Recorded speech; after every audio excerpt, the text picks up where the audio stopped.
Mainly, we just don't want to feel disposable. We want to feel included and like we have a voice and are making some sort of impact on the world.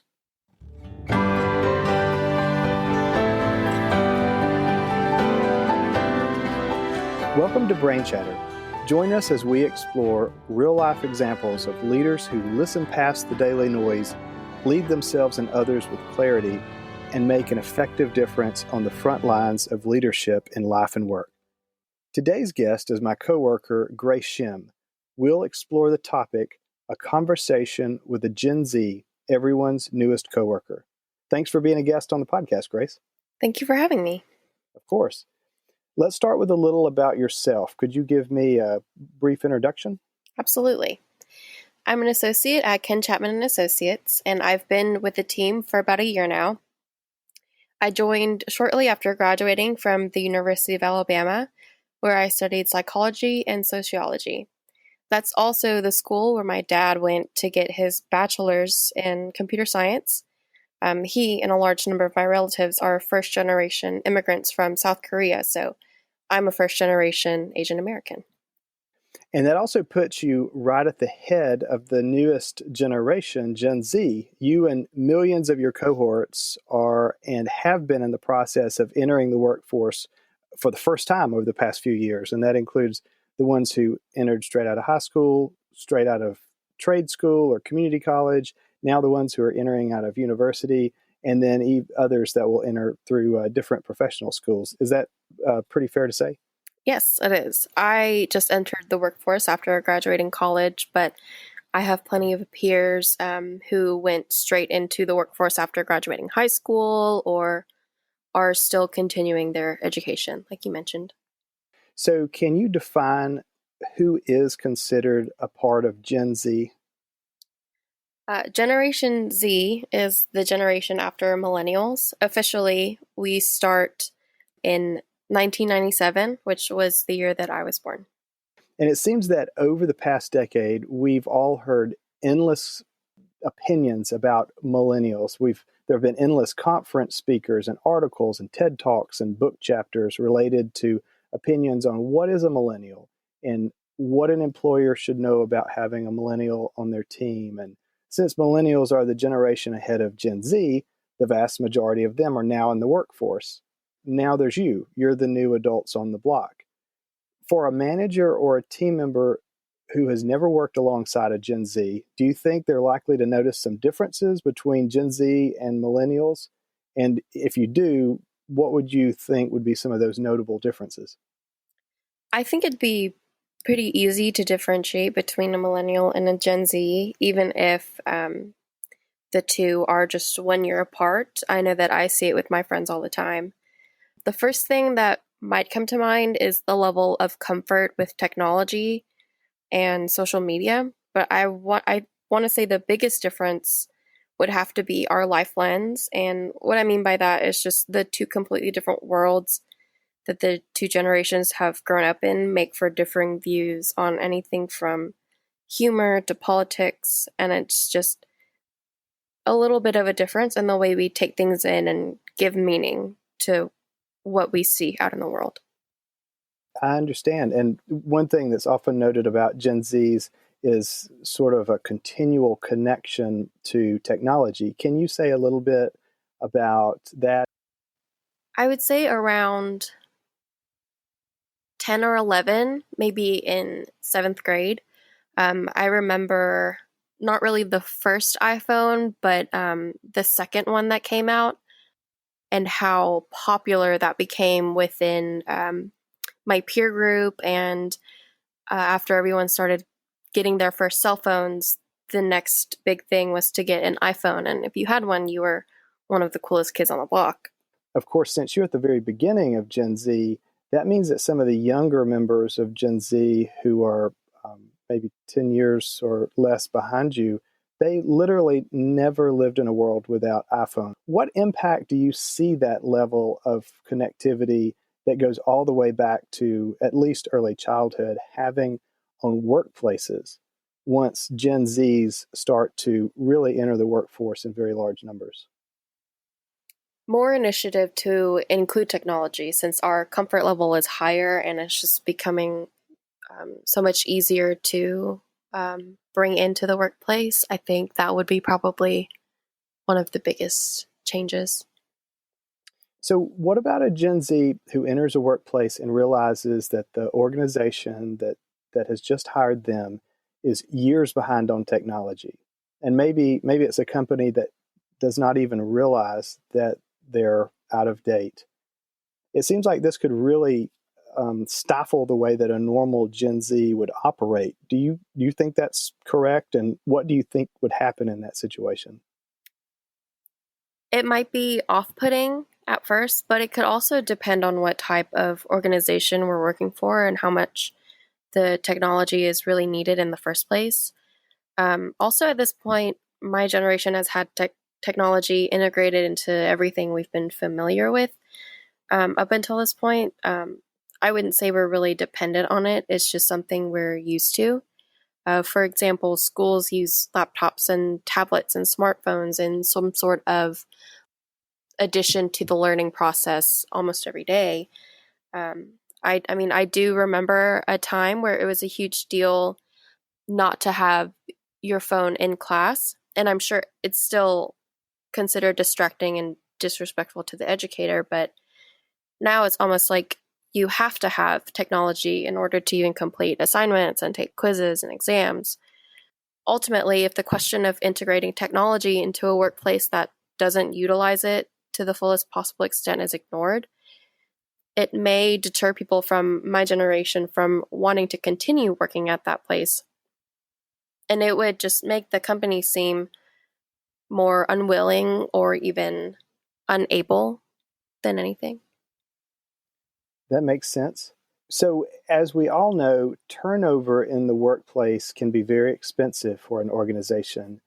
Many companies are really concerned about this because it means loss of expertise, downtime, the cost in dollars and time of retraining new people to fill in, potential quality control issues, and that's not even to mention the discomfort or distrust that change can sometimes create for customers. If a manager were to say to you, Grace, we have found that with millennials, retention and turnover are a major costly issue for us. We have not observed anything to make us think that it's going to be any different with the Gen Zs. And we know that we probably can't keep a millennial or a Gen Z as part of our work team for their whole work lives. But what can we do to keep them as long as possible? As Gen Zers like you start to join our company, what do they need from us in order to stay with our company for longer? I think the biggest thing to note is that there's no guarantee that you'll keep a Gen Z or any worker in particular, no matter what you do. But we have a mindset regarding working in our careers that's a little bit different from generations like baby boomers, in that we tell ourselves that we don't live to work. And there's nothing really wrong with going from job to job, especially if it seems like there's not much um, you as a worker are benefiting from the company. And if you're lucky, you'll find a place that you actually do enjoy working at, and you'll try to stay there as long as you can.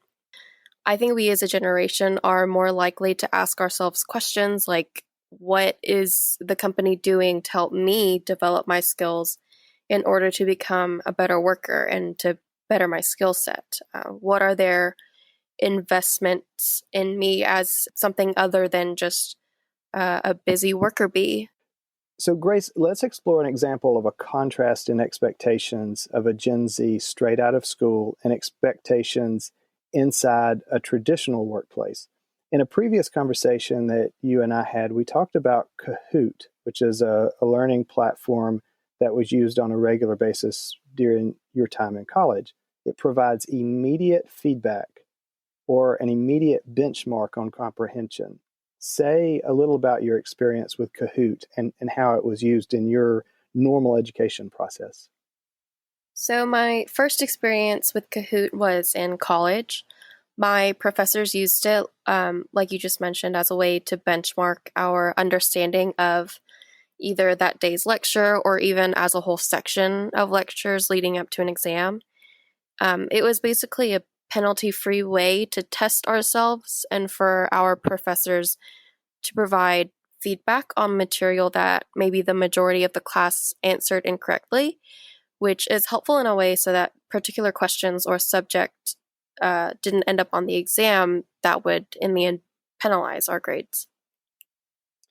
That's really fascinating. And it's fascinating to me because in a traditional workplace with, say, some training, as an example, say, training on how to operate a piece of equipment, there may be training and competency testing, but the test may not come until after weeks or months of training. And then that test is very possibly going to be on paper, and it may be pass or fail for the test taker. So that's very unlike what you've just outlined for Kahoot as a current standard of operation for people coming out of a university setting. That just contrasts so much to there not being real-time testing to see if an instructor in the workplace is actually relaying the information effectively, or nor whether or not the learner is actually comprehending. And I guess in the immediacy of that feedback versus feedback weeks or months later, it seems really striking, the difference. So do you think this contrast would be a real shock to the system of a Gen Z learning inside the workplace for the first time? It would definitely depend on the past experiences of that Gen Z. I think with more and more of the younger tail end of the generation start to enter the workplace, it's going to become more of a shock to them because of the amount of technology that they've just grown used to. Like you mentioned, I could see it going either way, where of course it's detrimental to the new member of the team and even the team itself if they make a mistake their first time on the job. But if the time isn't taken to really understand where the potential miscommunication was, like with the class Kahoot, the blame might end up being on the individual's error instead of a broader question being asked of, was this communicated in the most effective way? Did I, as the trainer or the person in charge of the onboarding process, did I do everything I could have to prevent this from happening?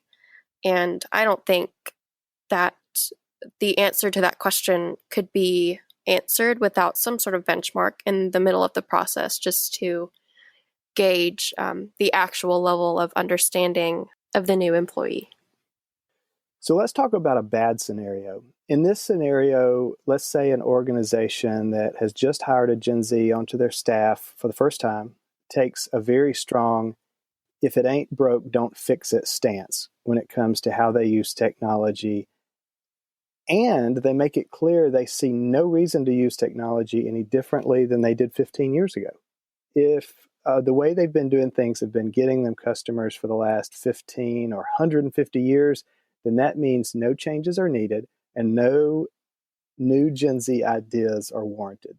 So just get to work, and if we want your opinion or something, we'll be sure to let you know, kiddo. What do you think will be the implication of hiring a Gen Z into a scenario like that?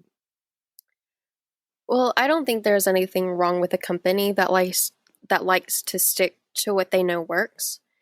But not only will there be an impact on the new hires, I think with the level of advancement of technology in the recent years, it'll be inevitable that the company could get left behind if they don't pay attention to what the rest of the entire world is beginning to demand. Just like classrooms are starting to take full advantage of integrated technology in order to help students learn and make learning more fun, I think it'd be a real shock for any upcoming generation to enter a workplace that simply just didn't take advantage of the technology that's become so readily available. I think very much of what I'm hearing you say is that Gen Zs are going to want engagement and a regular, respectful listening to by coworkers about just what you've said, the insights they bring to the table. And they're going to want an environment where that input is valued, and it's very likely that a Gen Z has value to bring to, especially when it comes to modernizing the workplace. And it's not just that workplace. Obviously, it's that workplace's competitors and their contractors and their suppliers. The same thing is going to be happening inside of their organizations. Well, let's change gears and talk for our last few minutes about another of the ways that you bring the strength of diversity of thought to our conversation. You mentioned in your introduction that you grew up in a bilingual house raised by parents who are first generation American immigrants. And I looked up some statistics. According to Pew Research, currently there are over 20 million American born adult children of immigrants in the United States, like yourself. And those numbers alone mean that this factor definitely has significant implications for the American workplace. What do you think are some of the biggest impacts of this? So definitely some stronger international relations just because of the blending of the two cultures that children of immigrants would be more used to. For me personally, with the blending of the American culture with South Korean culture, it kind of leads to different ways of thinking. In South Korea and pretty much all Asian countries, the communities think a little bit more collectively in contrast to Western countries like the US, who have very individualistic ways of thinking. And it shapes how we think, how we behave, our motivation. And I wouldn't be surprised if it had an impact on businesses in that international relations way, wanting to make those different connections, especially if so many children of immigrants are entering the workplace in the United States, where we start to drive a little bit more along with non-immigrants in the workplace. And I think you had mentioned in an earlier conversation the concept of thinking in two languages, almost like driving a vehicle where you can shift into different gears when one is more appropriate than the other, but also the two gears give you additional abilities. I think that also goes with not only thinking in two languages, but just the two different ways of thinking. The language and the culture are um, blended together, they're meshed together in a way that if I think of a way to respond to my parents in Korean, the way I word things, the way my answer, my response would be different than the way that I respond to them or the way that I decide to respond to them in English. I think it's just so, language is so rooted in culture that even just thinking something in a different language tends to pull you towards the way of thinking in that specific culture. That is really interesting. Okay, let's dig deeper into your experience with building relationships with people different from you. As an example, I know you were very involved in various activities during your time as a student at the University of Alabama, and it was a very interesting time to be a student at the University of Alabama. If a person has any ties to or interest in college football because they won a national championship while you were there, and you were a member of the 400 person university marching band and performed on these internationally televised football fields in front of live crowds of over 100,000 screaming people multiple times. While you were spending all the practice time getting to know everything you needed to know to be in front of those enormous crowds, you certainly would have done a lot of bonding with your fellow band members and then experience that exhilaration and nervousness that comes along with all that with these same people. So I'm assuming that really hit the fast forward button on camaraderie with those other 399 people. And I'm assuming, based on what you've told me, that it's a very diverse group of people. Is that pretty accurate to say? Absolutely. So can you say a little about some of the ways that those others made you feel welcome and included in that setting when you first joined it? And then once you were really a part of it, some of the things that you did to help the other new people or the people that were maybe not as involved as you feel welcome? The Million Dollar Band's kind of an organization that just seems to be built for so easily creating bonds and building camaraderie. It really helps that every single member of the band experienced their own high school bands before all of us coming together at UA. But the summer camp we go through, our 2 weeks of band camp before classes start, in the hours of rehearsals before the actual first game, really helps to build that bond even further. For example, we have the very first day of band camp is dedicated to our new members.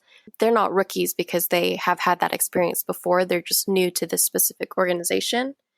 So those new members get their own day to really learn the ins and outs of the marching band, how we march, how we play, things that they might just need to know that the new members don't really need that extra training, since it's something that really gets ingrained in you throughout the season.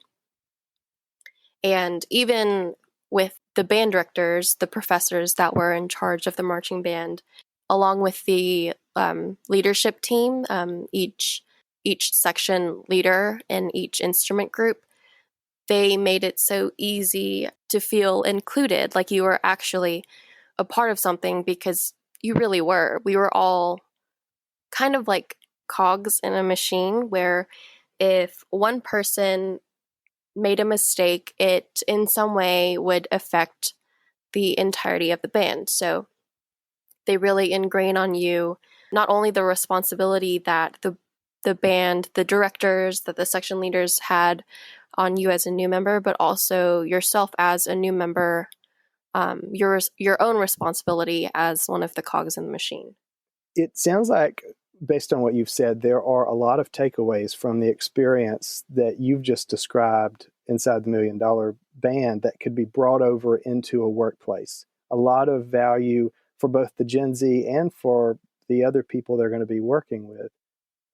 So I've got two questions I'd like to ask you from two different perspectives. And the first one is this. A lot of the more experienced members of earlier generations already in a workplace are going to have an immense amount of knowledge, insight, and wisdom that can be very helpful to any Gen Z's success in that organization. The fastest route between earlier generations offering their knowledge freely and their insights and their wisdom to a Gen Z is the establishment of connection and trust. But it's certainly possible that there's going to be a gap there, that they're going to feel different than the Gen Z. That gap has to be bridged. You just described your own experience of bridging gaps with people different from you and building a connection and trust with others different from you in college. So if you were to describe some ways that a member of an earlier generation could speed up that connection and trust building with their newest coworker, the Gen Z, from day one, what would be your advice to that earlier generation? There might be major differences between Gen Zs, millennials, baby boomers, but I think trying to find that one thing that you can connect with each other on is key. In the Million Dollar Band, all 400 members came from plenty of different places and around the country, all states from here to California. And that one thing that we had in common, which was marching band, playing an instrument, enjoying music, that was the key to creating relationships further, to find something else that you had in common that would create a bigger bond between the two people. That is one of the biggest things that people from two different generations can do. So now, on the other hand, same scenario, as the Gen Z new to a workplace arrives, what do you think is the Gen Z's responsibility in helping their new but more experienced coworkers connect with them? What are some of the strategies that the Gen Zer can use themselves to really relay their openness to others, that they want to connect and that they want to build trust in the workplace from day one? I would say listen and take any advice that is given, as long as it's good advice. We all have some sort of generational bias, I think, but it's important to remember that regardless how we were brought up, anyone with more experience than us has some sort of valuable insight that we shouldn't really take for granted. Sure, it's easy to look things up on Google and figure things out yourself, but I don't think anything will ever hold as much value as learning or receiving advice from someone with experience. But on the flip side, know that you, as a Gen Z or maybe a younger person in the workplace, know that you offer value as well. The differences between generations and cultures, those can be strengths in that you offer a perspective that someone else just might not have. But in the end, it's our own personal responsibility to decide what we do with the relationships we create with those around us.